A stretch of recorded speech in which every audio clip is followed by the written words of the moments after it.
तो मुझे लगता है ग्रीन हाईवे बन रहे, पोर्ट बन रहे, मुझे समय की कमी है तो मैं ज्यादा नहीं बताऊंगा, पर आप मेरे पास आइए। हम वेस्ट साइड एमिनिटीज बना रहे 650, जहां हेलीकॉप्टर उतरेगा, ड्रोन उतरेगा। और महिला सदस्यों के लिए मैं सबसे अच्छी बात कहूंगा कि पूरे वर्ल्ड में हाईवे पर जाओ, महिलाओं को टॉयलेट है, महिलाओं के लिए वॉशरूम्स है, अगर छोटा बच्चा है तो उसको दूध पिलाने के लिए स्पेशल रूम है। हिंदुस्तान में एक भी जगह नहीं है। हमने ये मैंडेटरी किया और आज मुझे बताते खुशी हो रही है कि हर 40 किलोमीटर पर ट्रॉमा सेंटर बनाएंगे, कुछ ट्रॉमा बता दो, वो भी आवश्यक है। हम 650 रोड साइड एमिनिटीज बना रहे हैं और हर जगह पर महिलाओं के लिए स्पेशल टॉयलेट होंगे और जो महिला अपने बच्चों को दूध पिलाना चाहती होगी वो रूम में अंदर जाकर एसी में बैठकर वहां दूध पिला सकेगी। इसकी अरेंजमेंट भी की है और 1 साल में अंदर ये पूरे होंगे। इसमें फ्यूल स्टेशन होगा, ईवी चार्जिंग स्टेशन होगा, रेस्ट रूम होंगे, बेबी केयर सेंटर्स होंगे, डॉर्मेट्री, ट्रक ड्राइवर्स होंगे, कन्वेंशन सेंटर, ट्रॉमा सेंटर भी होंगे। और इतना ही नहीं, तो ऑर्गन डोनेशन के लिए हेलीकॉप्टर एम्बुलेंस आएगी, एक्सीडेंट में जो जख्मी है उनको लेके जाएगी और 6 घंटे के अंदर उनका, अगर वो बेचारे अगर जिंदा नहीं रह सके तो उनके आंखें, उनका हार्ट, उनका लीवर, सब ऐसे लोगों को दिए जाएंगे, उनको नया जीवन मिलेगा। इसकी भी व्यवस्था की है, ये भी करेंगे। ऑलरेडी कुछ जगह चालू भी हुआ है। ड्रोन भी आएंगे आने वाले समय में। दिल्ली से आपका सामान ड्रोन में आएगा और उड़ते उड़ते जाएगा और आपके पास पहुंच जाएगा। हाँ, वो सपना दिखा रहे हैं, देख भी रहे हैं।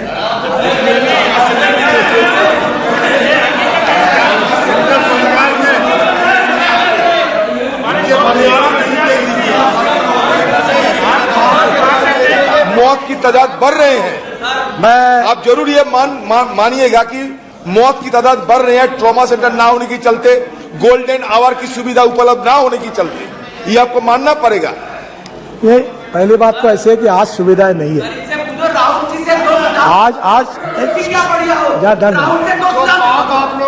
आज पहली बात ऐसी है कि आपका सुझाव बिल्कुल बराबर है। आज पर्याप्त सुविधाएं नहीं है, इसमें कोई गलत नहीं है। पर मैं आपको एक बात विश्वास के साथ बताता हूँ, ये महाराष्ट्र के जितने एमपीज बैठे हैं ना, मैं पिछले 40 साल से राजनीति में हूं और मैं ब्लंट भी हूं। मैं जहां से चुनाव लड़ता हूं और हजारों लोगों के सामने भी बोलने की ताकत रखता हूं कि एक मैं करूंगा नहीं, मेरा होगा नहीं, तुम आओ मत फिर से। मैं आपको बताता हूं कि जितना आज तक मैंने अपने लाइफ में कहा है, मैं नम्रतापूर्वक बताता हूं कि मुझे कोई भी व्यक्ति वो सवाल नहीं पूछ सकता कि आपने ये बोला और ये नहीं हुआ। अगर एक आधा काम नहीं होगा, अब उसमें कोई अड़चन आएगी, सुप्रीम कोर्ट ने स्टे दे दिया, इन्वायरमेंट ने काम बंद कर दिया, तो मैं कुछ कर नहीं सकता। पर मैं जो होने लायक है वो ही बताऊंगा और आप कभी आपको मन में संशय आएगा तो मैं इसलिए बताया कि इस अधिवेशन में अगले सप्ताह से रोज क्वेश्चन आवर खत्म होने के बाद मेरे पास आइए, मेरे अधिकारी इधर बैठेंगे, इधर आप बैठो, आइदर यू कन्विंस मी और कन्विंस बाय मी। आपका जो भी सुझाव होगा उसके ऊपर अमल किया जाएगा, क्योंकि आप इस देश के मालिक हैं। ये देश आपके अधिकार से चलेगा, आपके दृष्टिकोण से चलेगा, आपके विचारों से चलेगा, क्योंकि आप लोग जो है वो इस देश के निर्माता है। मैं हमारा अधिकारियों को कहता हूं, जब मेंबर ऑफ पार्लियामेंट आ रहा उसका मैं कहना सीरियसली लो, तुम अपनी बात पर मत जाओ, और वो जो बोल रहा है वो काम हर संभव होना चाहिए और वो पूरी तरह करने की कोशिश मैं करूंगा, ये विश्वास मैं आपको देता हूं। ये हवाई जहाज की बात हुई कि रोड पर हवाई जहाज उतरना, अब मेरा एक कंसेप्ट है, शिंदे जी आपसे अनुरोध करता हूं कि मैं 28 नेशनल हाईवे पर इमरजेंसी लैंडिंग रोड कम रनवे बना रहा हूं, 28। इसमें नाम भी पढ़ देता हूं क्योंकि फिर आप बोलोगे कि आप बातें कर रहे हो, सपने दिखा रहे हो, तो नाम पढ़ देता हूं। Gagariya Buxar Rajasthan, Nellore Ongole Andhra Pradesh, Ongole Chilakaluripet Andhra Pradesh, Banihal Srinagar Jammu Kashmir, Kharagpur Balasore west Bengal Orissa. Remaining 23 are awaiting clearance from Indian air force, वो भी प्रपोजल गया है। और सर बिहार में भी है, मैं बाद में आपको लिख दूंगा, नॉर्थ ईस्ट में भी है। मैं आप उसका एयरफोर्स का क्लियरेंस के लिए रुका हुआ है, वो प्रपोजल गया है। मैं आपको इतना ही बात कहूंगा कि मेरे ये जो एयर स्ट्रिप बनी है वहाँ 300 मील एयरपोर्ट नहीं है। राजस्थान में हम गए थे बाड़मेर में, तो मेरा आपसे रोल है कि एक छोटा सा एक 2 विमानों के लिए एक छोटा एयरपोर्ट बनाओ आप। जब विमान उतरेगा तो रेलवे फाटक जैसा बंद होता है वैसा रोड ट्रैफिक बंद हो जाएगा, विमान उतर के एयरपोर्ट चला जाएगा। एयर स्ट्रिप मैंने फुकट में बना दिया आपको एक 3-4 करोड़ का एयरपोर्ट बना लो, लगे तो लाइट भी लगा दो उसमें, नाइट लैंडिंग में हो जाएगा, मैं अनुमति दे दूंगा। और मेरा कैपिटल जो है कुछ नहीं, 0 है, मैंने आपके लिए बना के दिया, रोड कम है वो। और जब वो प्लेन उड़ने के लिए आएगा तो फिर रोड ट्रैफिक बंद करो, आएगा उड़ जाएगा, फिर रोड चालू हो जाएगा। अब दिन में 2-3 जाते हैं। अभी ये बाड़मेर गया था, बाड़मेर जहाँ से पाकिस्तान दिखता था, वहाँ 300 किलोमीटर एयरपोर्ट नहीं है। आप उड़ान स्कीम में छोटे छोटे प्लेन लगा दो, चालू कर दो, तो इन लोगों का फायदा हो सकता है। और हमारी जगह आपको free of charge without any royalty आपको देने के लिए हम तैयार हैं। अगर ये होगा तो आप जरूर करिए, ये सब जगह हो रहा है। सर, हमने काफ़ी नई टेक्नोलॉजी लाई है और टेक्नोलॉजी का उपयोग करेंगे, मैं उस पर जाता नहीं। इलेक्ट्रॉनिक टोल का 97% कलेक्शन हो गया है। अब मैं जीपीएस सिस्टम लाना चाहता हूँ, टोल ही नहीं रहेंगे। अब टोल नहीं रहेंगे तो कुछ अखबार वाले लिख देते कि टोल खत्म होगा, टोल नहीं खत्म होगा। If you want good services you have to pay for it. मुझे लोग पूछते टोल कब माफ करोगे, मैंने बोला तुम यहाँ 5 स्टार होटल में कार्यक्रम करते हो तो क्या फुकट में मिला क्या आपको?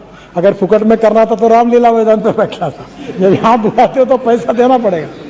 तो अभी जीपीएस सिस्टम है और आपके गाड़ी में जीपीएस लगा देंगे, अब मैंडेटरी कर दिया, और वहां से रिकॉर्ड होगा आपने कहां से एंट्री की, कहां से निकले, और आपके बैंक अकाउंट से पैसा जाए, कोई आपको अड़ाएगा नहीं, कुछ नहीं। तो उसको भी लाने की कोशिश कर रहे हैं।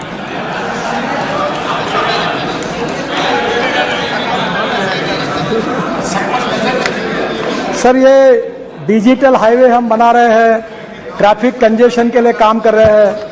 अभी टीओटी है, टीओटी के बाद टोल ऑपरेट ट्रांसफर, फिर हम लोग इनविट कर रहे हैं। अब इनविट में मुझे आपका सहयोग चाहिए। मैं अब इस देश के गरीब लोगों के पैसे से हाईवे बनाना चाहता हूं। हमारे पास पैसे की कोई कमी नहीं है। आप में जितना दम होगा उतने रास्ते मांगो, मैं सब कर दूंगा। मार्केट से खड़ा होगा पैसा।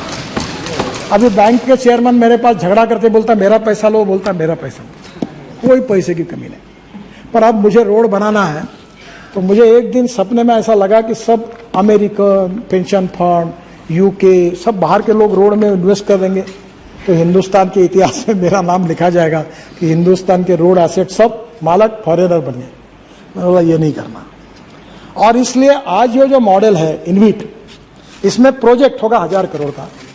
तो हम लोग जाएंगे जैसे स्टॉक एक्सचेंज में, और यहाँ के चपरासी, कांस्टेबल, कर्मचारी, सरकारी अधिकारी, गरीब लोग, किसान, मैं उनको कहूंगा एनएचआई के बॉन्ड में पैसे डालो, मिनिमम 7% रिटर्न मैं आपको दूंगा, 7%। अब बैंक में आपको कहां मिलता है फिक्स डिपॉजिट पे ब्याज?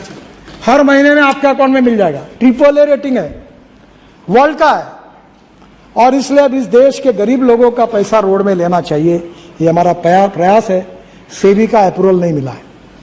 अगर सेबी अप्रूवल दे देगी तो हिंदुस्तान के गरीब लोगों के पैसे से रोड बनेंगे और 7% रिटर्न उनको मिलेगा, ताकि वो भी पेंशनर्स, सीनियर सिटीजन, आप भी जब यहाँ से रिटायर्ड हो जाएंगे तो सभी MP नहीं बनते। साक्षी महाराज, अब आपका डिपॉजिट रख देना NHI में, 7% इंटरेस्ट में आपको पैसा मिलेगा।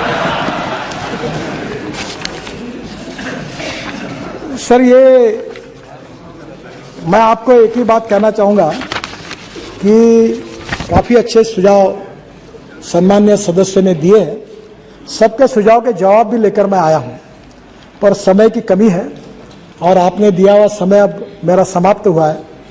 मैं इतना ही अनुरोध करूंगा कि इसके बाद में भी आपके सुझाव जो भी देश के हित में है, सेक्टर के हित में है, आप कोई भी पार्टी के हो, हमारे प्रधानमंत्री जी ने कहा है कि सबका साथ, सबका विकास और सबका विश्वास, हम इसका अनुकरण करते। कभी हमने पॉलिटिकल पार्टी के डिस्क्रिप्शन के आधार पर कोई काम मंजूर किया या नामंजूर किया, ऐसा कभी नहीं किया। जो भी आते होने वाला काम है सबका करते हैं, और आपका विश्वास और प्रेम, यही हमारी ताकत है। मुझे बहुत खुशी हुई, मैं अभी अधिकारियों को बता रहा था कि 75 लोग बोले, और ये किसके नसीब में है अध्यक्ष महाराज? आज एक पार्टी वाला पार्टी के अंदर ही तो एक दूसरे को पसंद नहीं करते लोग। यहां कोई कम्युनिस्ट पार्टी का है, कोई कांग्रेस पार्टी का है, कोई MIM का है, वो बेचारा आकर कहता है कि नहीं, खुश होता है। तो मैंने कहा ये सब आपके बदौलत हुआ। ये हमारे अधिकारियों ने, मैंने उनको कहा कि देखो ये श्रेय मेरा नहीं है, मैं अक्सर मैथमेटिक्स का एक इक्वेशन लोगों को बताता हूं, मैं मैनेजमेंट का विद्यार्थी हूं। ए नाम के व्यक्ति ने A² काम किया और B नाम के व्यक्ति ने B² काम किया, तो total work is A² + B²। पर अध्यक्ष महाराज, इसमें सबसे बड़ी खूबी है, क्योंकि मैं पॉलिटिकल पार्टी का कार्यकर्ता भी हूं और पोस्टर चिपकाते हुए पार्टी का अध्यक्ष बना हूं, तो ग्रास रूट से आया हूं। तो मैंने एक बात सीखी है कि A + B ब्रैकेट में स्क्वायर, यानी come together, think together and work together. और human relationship is the biggest strength of politics and social work and business. तो मैंने हमारे अधिकारियों को कहा कि आप काम करो, और हमारी टीम काम कर रही है, आप सब काम कर रहे हैं, इसके कारण हमको श्रेय मिला है। आपकी अच्छी बातें जो है वो मेरा अकेले का श्रेय नहीं है।